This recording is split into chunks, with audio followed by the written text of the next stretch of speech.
Hi කොහොමද ඉතින් කට්ටියට ඔන්න මම අද ඔයාලට අරගෙන ආවේ Attack on Titan කියන ජපන් ඇනිමේ කතා මාලාවේ සීසන් 1 එකේ 4 වෙනි සහ 5 වෙනි එපිසෝඩ් වල සිංහල රිවිව් එක. ඉතින් ඔයා තාමත් මේ සීරීස් එකේ මුල් එපිසෝඩ් 3 බැලුවේ නැත්නම් ඔය උඩ වැටෙන කාඩ් එක ක්ලික් කරලා ඒ එපිසෝඩ් ටිකත් බලලා මද එපිසෝඩ් එකත් එක්ක එකතු වෙන්න. ඉතින් අපි දැක්කා ගිය එපිසෝඩ් එකේදී මිනි සංහතියේ අවසානයේ කරන්න කොලොසල් ටයිටන් නම් අද විශාල ටයිටන් කෙනෙක් මතුවෙලා මරියා ප්‍රාකාරයේ ශිගන්සිනා දිස්ත්‍රික්කයෙන් බිඳ දාන කොට තවත් ටික වෙලාවකින් මත වුණු ආමඩ් ටයිටන් එයාගේ අතිවිශාල ශක්තිය පාවිච්චි කරලා පිටතම පාකාරයේ වෙන මරියා ප්‍රාකාරයේ බිඳහෙළුවා. ලෝකයේ දැනට ඉතුරු වෙලා තියෙන අවසාන මිනිස් ජනාවාසයෙන් පහෙන් එකකට අධික පිරිසක් මේ දරුණු ප්‍රහාරය නිසා මිය යද්දී අපේ කතාවේ ප්‍රධාන චරිතේ එරන් ජේගාර්, මිකාසා ආක්මන් සහ ආමින් ආල්ලට් යන තුන් දෙනා කවදම හරි ටයිටන් ලව ලෝකයෙන් තුරන් කරනවා කියන අරමුණින් හමුදාවට එකතු වුණා. ඉතින් මෙතනින් එහා මේ කතා මාලාව වෙන්නේ මොනවද කියලා දැනගන්න අද එපිසෝඩ් එකට යන්න කලින්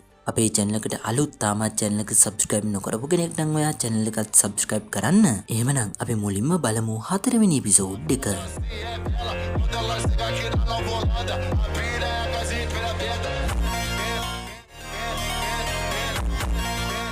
Attack on Titan Season 1 episode number 4 පටන් ගන්නේ ගිය එපිසෝඩ් එකේ අපි දැක්ක සිදුවීම් වලින්. ඒ කියන්නේ හරියටම කිව්වොත් නවක හමුදා සැබළුම් පුහුණුවට බඳවන තවත් අවුරුදු 2කට පස්සේ වෙන සිදුවීමක්. හරියටම කිව්වොත් මේ වෙනකොට ගත වෙන්නේ වර්ෂ 850. මේ වෙනකොට බඳවගත්ත අලස් සැබළුම් OMD ගියර භාවිතය ඇතුළු ගොඩක් දේවල් මේ වෙනකොට ඉගෙනගෙන ගොඩක් ලොකු දුෂ්කර පුහුණුවකටත් මුහුණ දීලායි ඉන්නේ. මේ වෙනකොටත් මහ වර්ෂාවක් මැද්දේ ලොකු බරකුත් කරේ තියාගෙන මේ වෙනකොටත් අලුත් සොල්දාදුවෝ තවත් පරීක්ෂණ වටයකට මුහුණ දෙන ගමන් ඉන්නේ. මේ ගමනේ තියෙන අතිශය දුෂ්කර බව නිසාම මේ වෙනකොට ආමින්ට ගොඩක් මහන්සි වගේම අමාරුයි. එයා තමයි මේ වෙනකොට කණ්ඩායමේ පිටිපස්සෙන් මෙහෙ වගේම හිමින්ම එන කෙනා. මේම දිගටම ගියොත් ආමින් මේ ටෙස්ට් එක ෆේල් වෙන නිසා රයිනර් ආමින්ගේ බෑග් එකත් අරගෙන කමාන්ඩර් කේට්ට හොරෙන් ආමින්ට උදව් කරනවා. මම කාටවත් වදයක් වෙන්නේ නැහැ. මම මගේ උත්සාහයෙන් මේ ගමන යනවා කියලා හිතරගත්ත ආමින් තුරුවලෙක් වගේ ඉන්නවට වඩා මැරෙන එක හොඳයි කියලා ආමින් ආයෙත් එයාගේ බෑග් එක රයිනර්ගෙන් ඉල්ලගෙන වේගයෙන් ඉදිරියට ගමන් කරන්න පටන් ගන්නවා. හරි, මෙතනින් එහාට කතාව ඉදිරියට ගෙනියන්න පහසු වෙන්න ඕන නිසාම මම අපේ කතාවට සම්බන්ධ වෙන මේ හමුදා සොල්දාදුවෝ කවුද? ඒ අය මේ වෙනකොට අවුරුදු කිහිපයක් පුරා ලබාගත් පුහුණුවෙන් පස්සේ මොන වගේ තැනකද ඉන්නේ කියලා පොඩි විස්තරයක් මම ඔයාලට පැහැදිලි කරන්නම්. අපි මුලින්ම බලමු රයිනර්ව. රයිනර් බ්‍රවුන්. එයාට ඇඟේ හයිය වගේම හොඳ මානසික ශක්තියකුත් තියෙනවා. රයිනර් ගැන එයාගේ කණ්ඩායමට පවා හොඳ හැඟීමක් තියෙනවා වගේම කණ්ඩායමේ හැමෝම රයිනර්ව විශ්වාස කරනවා. ඊළඟට ආමින් ආල්ලට්. මෙයාට නම් ඇඟේ හයිය නැහැ. ඒ වුණාට අධ්‍යයන වැඩවලදී සහ මානසික වශයෙන් අනිත් අයට වඩා හොඳට ඉස්සරහින් ඉන්නවා. ඒ වගේම තමයි සාපේක්ෂව අනිත් අයට වඩා මෙයා හුඟක් බුද්ධිමත්. උපායශීලී. ඊළඟ කෙනා ඇනී ලියොන්හාට්. ඇනී ලියොන්හාට් කියන්නේ දක්ෂ තරුණියක්. හැබැයි ඉතින් මෙයාට කණ්ඩායම් හැඟීමක් නැහැ. තනියෙන් වැඩ කරන්න කැමති චරිතයක්.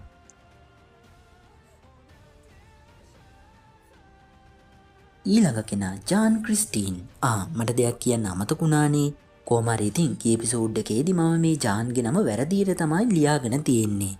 ගිය එපිසෝඩ් එකේදී මම ජින් කියලා කෙනෙක් පැහැදින්නුවේ ඒ කෙනා තමයි ජාන්. ඇත්තටම මෙයාගේ හරිම නම තමයි ජාන්. මට සමාවෙන්න ගිය එපිසෝඩ් එකේදී වරද්ද ගත්තට. මේ ජාන් OMD ගියර් භාවිතයට හොඳටම දක්ෂයි. නමුත් පොඩි දේවල් නිසා මෙයා ඉක්මනට ප්‍රශ්න වලට පැටලෙනවා. එරන්ට වගේම මෙයාටත් ඉක්මනට කේන්ති යන කෙනෙක්. ඊළඟ කෙනා ශාෂා බ්ලවුස්. එහෙම නැත්නම් අලකෙල්ල. හොඳ ඉවක් තිබුණත් හැසිරීම නම් අන්තිමයි. සාමූහික ක්‍රියාකාරකම් වලට කොහොමදවත් ගැලපෙන්නේ නැහැ. ඒ ටිකක් දක්ෂයි. ක්‍රොනී ස්ප්‍රිංග. මෙයාටත් හොඳට OMD ගියර් හසුරවන්න පුළුවන්. ඊළඟ කෙනා මිකාසා ආක්මන්. තේරෙන භාෂාවෙන්ම කිව්වොත් මෙයා ඕල් රවුන්ඩර් කෙනෙක්. නවක සෙබළුන් අතර ඉහළින් ඉන්නෝ වගේම හිතාගන්නවත් බැරි විදිය ලොකු දක්ෂතාවයක් මෙයාට තියෙනවා. ඉතින් අවසානයේට එරන් ජේගාර්. මෙයාට නම් විශේෂ දක්ෂතා මොකුත් නැහැ. ඒ වුණාට තමන්ගේ උත්සාහයෙන් වගේම කැපවීමෙන් අලුත් දේවල් ඉගෙනගෙන දවසින් දවස එයාගේ දක්ෂතාවයේ වැඩි දියුණු කරගෙන කැපවීමෙන් දියුණු වෙනවා. ඔයාලට මතක නම් ටයිටන්ලා විනාශ කරන්න කාලතුවක්කු යොදාගත්තත් ටයිටන්ලට ඒකෙන් මුකුත්ම වුණේ නැහැ. ඒ මොකද කිව්වොත් ටයිටන්ලගේ ශරීරයට වෙන ඕනම හානියක් නැවතත් සුව කරගන්න එයාලට හැකියාවක් තියෙනවා. ඒතිනින් ඒකෙන් කියන්නේ නෑ ටයිටන්ලා අමරණීයයි කියලා. ටයිටන්ලා මරන්න පුළුවන් එකම ක්‍රමේ තමයි ටයිටන්ලාගේ බෙල්ල පිටිපස්සට දරුණු ප්‍රහාරයක් එල්ල කරන එක. කොහොම හරි මේ ටෙස්ට් එකෙන් පස්සේ ඊළඟ දවසේ මේ කට්ටියව එකිනෙකා අතර ෆයිට් කරලා මිනිස් සටන් වලට පුහුණු වෙන්න සලස්වනවා. එරන් පුහුණු වෙන්නේ රයිනර් එක්ක. ඉතින් කොහොම වුණත් එරන්ට නම් දැන් ලොකු ප්‍රශ්නයක් තියෙනවා. එරන්ට තියෙන මේ ලොකු ප්‍රශ්නය තමයි අපි මොකටද මිනිස්සුත් එක්ක ෆයිට් කරන්න ඉගෙන ගන්න ඕනේ. අපි හරිනම් මේ වෙලාවේ ටයිටන්ලා ගැන තව ටිකක් ඉගෙන ගත්තනම් හොඳයි නේද අපි ඒකයි කරන්න ඕනේ කියලා කියනවා. කොහොම නමුත් ඉතින් රයිනර්ට පැහැදිලි කරනවා සොල්දාදුවෙක් වෙනවා නම් හැම සිටුේෂන් එකකටම මුහුණ දෙන්න රෙඩි වෙලා ඉන්න ඕනේ. මේ දේවල් පවා ඉගෙන ගන්න එක වැදගත් කියලා. හමුදා පුහුණු කඳවුරක් වුණත් ඉතින් මේකත් ඉතින් අපේ ඉස්කෝලයක් වගේ තමයි. මෙතන සමහරු ඌමනාවින් වගේම උනන්දුවෙන් කැපවීමෙන් පුහුණුවීම් කරනකොට තවත් සමහරු කොලේ වහලා ඒ ගැන ගානක්වත් නැති විදියට ඉන්නවා. රයිනර් දකිනවා මේ වෙනකොට ඇනිත් මේ පුහුණුවීම් කරන්නේ නැතුව පැත්තකට වෙලා ඔහේ කැරකි ඉන්නවා කියලා. එරෙන්වත් ඇදගෙන ඇනී ගාවට එන රයිනර් ඇනීට කියනවා පොකෝ නිකන් ඉන්නේ. වා තව ටිකක් පුහුණු වෙන්න ඕනේ. පුහුණුවීම් මගහැරියොත් මම තමුන්ව තව ටිකක් කොට කරනවා කියලා ඇනී එක්ක පුහුණු වෙන්න කියලා බලෙන්ම එරෙන්ව දානවා. බෑයි කියලා පැත්තකට වෙලා ලැජ්ජ වෙන්න බැරි නිසා එරනුත් ඇනී එක්ක ෆයිට් කරන්න පටන් ගන්නවා. ඇනී පැත්තකට වෙලා නිකම් බයගුල්ලෙක් වගේ හිටියට ඇත්තට මෙයා ගොඩක් දක්ෂයි. මේ වෙලාවේදී ඇනී ඊටාම ලේසියෙන් එරන් දිහා මෙතන ඉන්න කවුරුවත්ම දැකලා නැති විදිහේ සටන් ක්‍රමයක් පාවිච්චි කරලා ඊටාම ලේසියෙන් එරන්ව බිම දානවා. ඇනී සටන ඉවර කරලා යන්න හදනකොට රයිනර් ආයිත් මැද්දට පැනලා ඇනීව අවුස්සනවා තාම හරියට සටන් පුහුණුවක් උනේ නෑ නේද කියලා. ඇනී ලව්වා එරන්ට තවත් ගුටි පූජාවක් ඉල්ලලා දෙනවා. ආයෙත් එරන්ට නෙලපු ඇනී යන්න හදනකොට එරන් ඇනීව අවුස්සනවා. ඇයි මොකෝ රයිනර් ඔයා ෆයිට් කරන්නේ නැද්ද කියලා. කොහොම වුණත් ඉතින් රයිනර්ට සිද්ධ වෙන්නේ එරන්ට උණු දෙම තමයි. මේ වෙනකොට හැමෝම මහන්සි වෙලා වැඩ කරනවා. මොකද පුළුවන් තරම් හොඳ ලකුණක් අරගන්න. එතකොට තමයි මේ ඇයට අභ්‍යන්තර තාප්පේ වන චීනා ප්‍රාකාරයේ ඇතුළේ සේවයට යන්න පුළුවන්. ඒ කියන්නේ මිලිටරි පොලිසියට බැඳෙන්න පුළුවන් වෙන්නේ. කොම නමුත් ඉතින් මිලිටරි පොලිසිය එහෙම නැත්නම් අභ්‍යන්තර තාපයේ සේවය කරන මේ හමුදාවට බැඳෙන්න නම් හැමෝන්ටම බෑ. ඒකට සුදුසුකම් ලබන්නේ ඉහළම ලකුණු ලබාගත්තු 10 දෙනා විතරයි. ඒ 10 දෙනා ඇරෙන්න ඉතිරි අයට සිද්ධ වෙනවා ඉතිරි වෙලා තියෙන හමුදා කණ්ඩ දෙකෙන් එකක් තෝරගන්න. ඒ කියන්නේ එක්ක ගැරිසන් රෙජිමෙන්තුව එහෙම නැත්නම් සර්වේ කෝප් එක. කොහොමදත් ඉතින් මෙතනිනුත් ගොඩක්ම අය තෝරගන්නේ ගැරිසන් රෙජිමෙන්තුව. මොකද කවුරුත් කැමති නැහැ පිටත ගවේෂණයන් වලට යන සර්වේ කෝප් එකට ජොයින් වෙලා මැරෙන්න. මේ නිසාම සර්වේ කෝප් එකට බැඳෙන්නේ අඩු ප්‍රමාණයක්. රෑ කෑම වෙලාවේදී ජාන් මාකෝ කියලා කෙනෙක් එක්ක ඇතුළත තාප්පේ සේවයට යන එක ගැන ඒ කියන්නේ මිලිටරි පොලිසියට බැඳෙන එක ගැන කතා කරමින් ඉන්නවා. ඉතින් මේ කතාව ඇහුණු එරන් ජාන්ටත් ඇහෙන්න කියනවා දැන් නම් ආරක්ෂාව ඉහළම තාප්පය එහෙම නැත්නම් ඇතුළතින්ම තියෙන තාප්පය ශීන වුණාට මීට අවුරුදු 5කට විතර කලින් නම් මේ රෝස් ප්‍රාකාරයත් අභ්‍යන්තර ප්‍රාකාරයක් තමයි. එරන් මේ එයාට හින්ට් එකක් ගැහුවා කියලා තේරුම් ගත්ත ජාන් මේකට උත්තරයක් දෙනවා. තමුසෙට වගේ අපිට පිස්සුවක් නැහැ වීන් මැරෙන්න. මට නම් කොහමටවත් ඕනේ නොමරි ජීවත් වෙන එක තමයි. කොහොම නමුත් ඉතින් මේ ඩබලටම ඉවසීමක් නැහැනේ දෙන්නම මරා ගන්න යනකොට මිකාස මැදින් පැනලා රණ්ඩුව නවත්තනවා. ඒත් ඉතින් මේ වෙලාවේ හොඳටම කේන්ති ගිහින් ඉන්න ජාන් එරන්ගේ ෂීට් ටී-ෂර්ට් එකෙන් ඇදලා ගන්නවා. ඔන්න එතකොට තමයි එරන්ටත් තේරෙන්නේ මේ ජාන්ටත් එයාට වගේම හැඟීම් පාලනය කරගන්න බැහැ කියලා. කොහොම නමුත් ඉතින් එරන් එයා දවල් ඇනී දිහා බලලා ඉගෙනගත්තු සටන් ක්‍රමය පාවිච්චි කරලා ජාන්ව බිම දානවා. මේත් එක්කම මේ සද්දේ ඇහිලා මෙතනට කමාන්ඩර් කේත් එනවා. මිකාස ඒ සද්දේ ආවේ ශාසගේ වැඩක් නිසා කියලා කේත්ව ෂේප් කරලා යවනවා. අවුරුදු 3කට ආසන්න දරුණු පුහුණුවීමකින් පස්සේ පුහුණු හමුදා කණ්ඩායමින් 218 දෙනෙක් පුහුණුව අවසානයේ සමත් වෙලා හමුදාවට ලැබෙන්න සුදුසුකම් ලැබෙනවා. කොහොම නමුත් ඉතින් මම කලින් කිව්වා වගේම මේ සුදුසුකම් ලැබපු අයට හමුදාව ඇතුලේ සේවය කරන්න ඔප්ෂන් 3ක් හම්බ වෙනවා. පළමු තේරීම තමයි ගැරිසන් බලකාය. මේ අය තමයි නගර ආරක්ෂා කිරීම සහ ප්‍රාකාර ගේට්ටු මුර කිරීම සිද්ධ කරන්නේ. දෙවනි තේරීම තමයි සර්වේ කෝප්ස්. මේ අය තමයි ප්‍රාකාර වලින් එළියට ගිහින් ගවේෂණයන් සිදු කරන්නේ. තුන්වෙනි ඔප්ෂන් එක සහ අවසාන තේරීම තමයි මිලිටරි පොලිසිය. නගරයේ සාමය ආරක්ෂා කිරීම රජුගේ නීති රීති අනුව පාලනය වගේ දේවල් සිද්ධ කරන්නේ මේ අය. කොහොම නමුත් ඉතින් මිලිටරි පොලිසිය තමයි අභ්‍යන්තර තාපයේ සේවය කරන අය. ඉතින් මේ මිලිටරි පොලිසියට ඇතුළු වෙන්න පුළුවන් ඉහළම ලකුණු ලබාගත්තු 10 දෙනාට විතරයි. ඉතින් ඒ විදියට ඉහළම ලකුණු ලබාගත්තු 10 දෙනා තමයි මිකාසා ආක්මන්, රයිනර් බ්‍රවුන්, බාටෝල්ට් හූවර්, ඇනී ලියොන්හාට්, එරන් යේගාඩ්, ජාන් ක්‍රිස්ටින්, මාකෝ බෝඩ්, කොනි ස්ප්‍රිංගර් සහ ශාෂා බ්ලවුස්.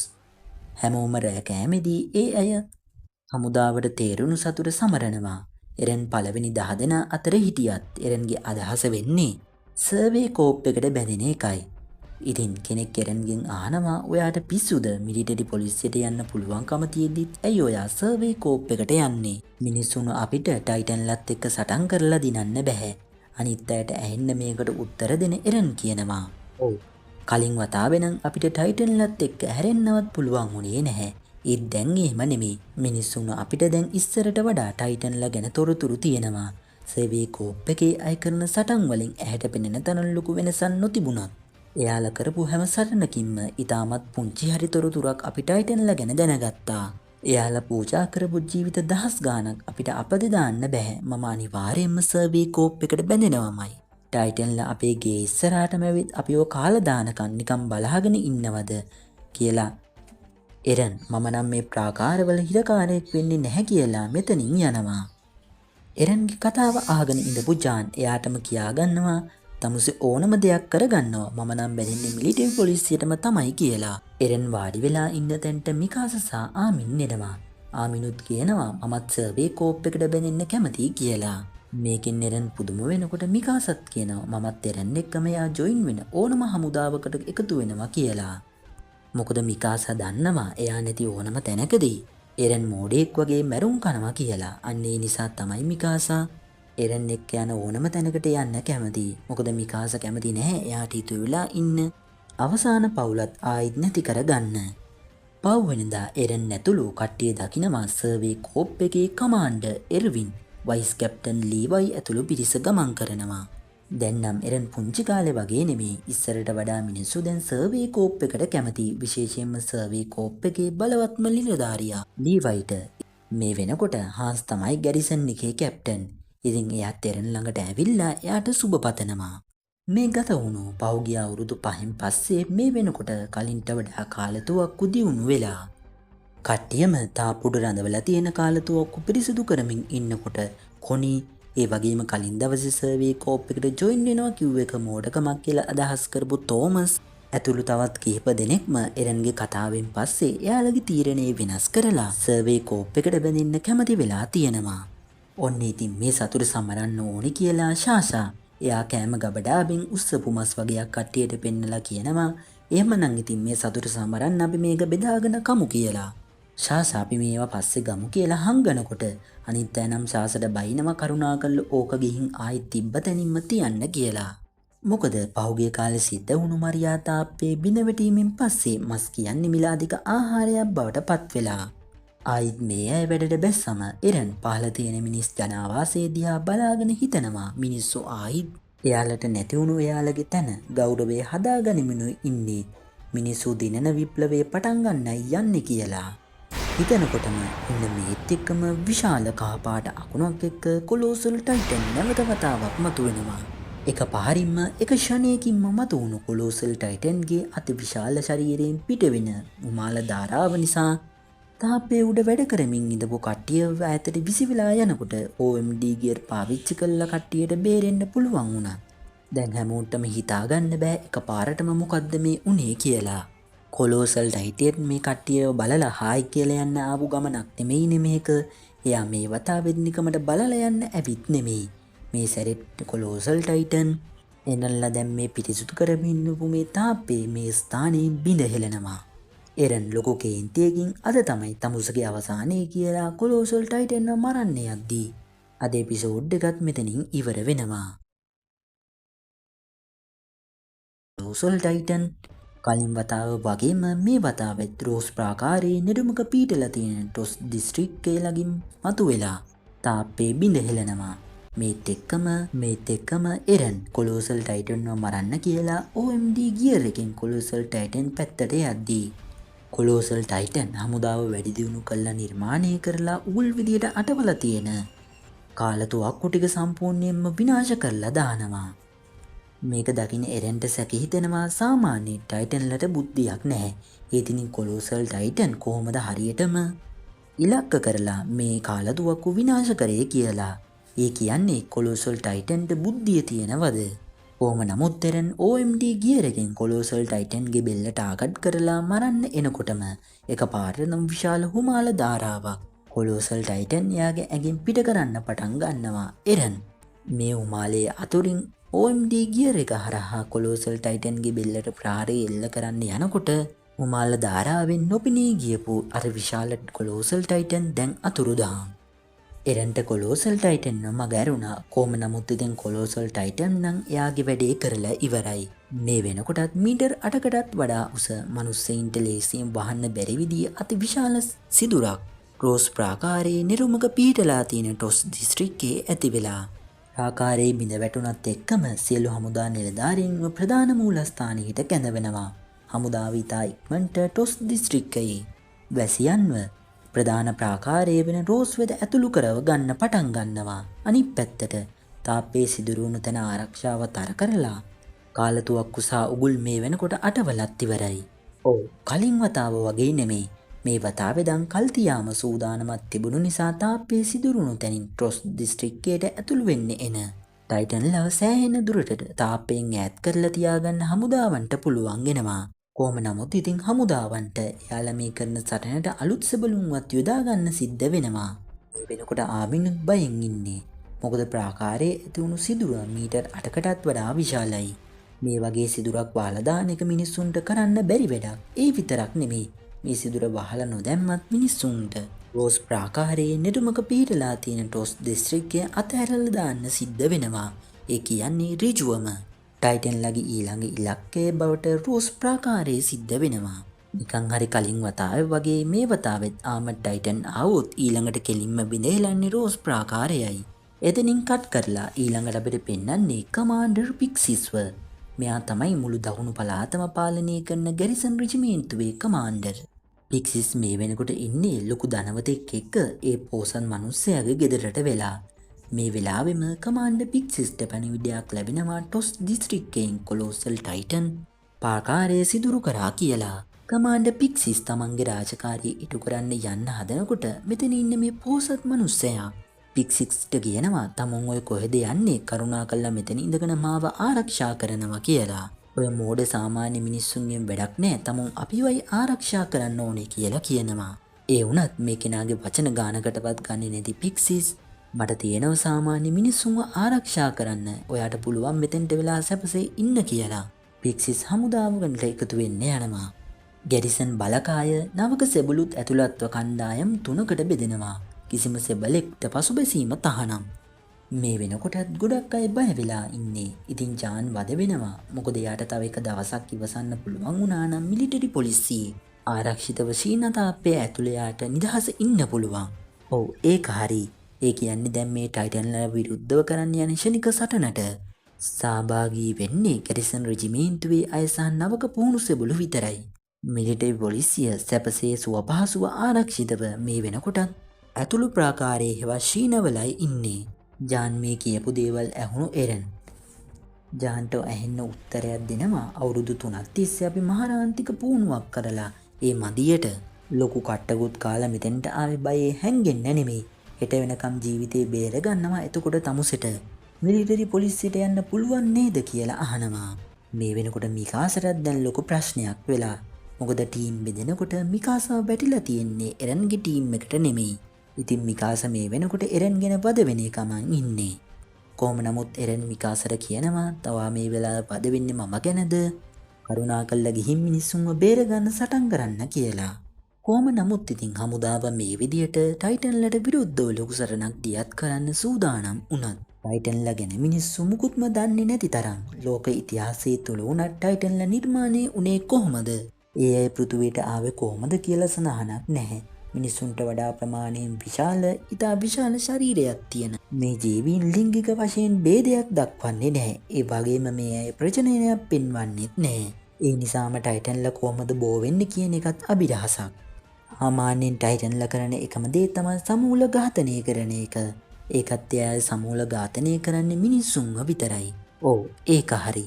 ටයිටන්ලා කන්නේ මිනිස්සුන්ව විතරයි. පිනත් ජීවීන් කරන ටයිටන්ලා කැමැත්තක් දක්වන්නේ නැහැ. හැබැයි ඉතින් එතනත් හොඳම දේ වෙන්නේ ටයිටන්ලා මිනිස්සුන්ව කෑවට ඒ බඩගින්නට නන් නෙමෙයි. එහෙම කියන්න හේතුව තමයි අවුරුදු 100කටත් අධික කාලයක් ටයිටන්ලා මිනිසුන්ව කන්න හම්බ වුණේ නෑ. නමුත් ඒමයි කියලා ටයිටන්ලා වඳ වුණෙත් නෑ. ඒක තේරුම තමයි ටයිටන්ලාට ජීවත් වෙන්න නම් මිනිසුන්ව ආහාරයට ගන්න අවශ්‍යතාවයක් නැහැ. ටයිටන්ලා මිනිස්සු කන්නෙම ඝාතනය කිරීමේ අරමුණින් විතරයි. ටයිටන්ලගේ ඔළුව කුඩු කරලා දැම්මත් ආයිත් ඒව සුව කරගන්න ටයිටන්ලට පුළුවන්. ටයිටන්ලව මරලා දාන්න පුළුවන් නම් ඒ එකම ක්‍රමයයි.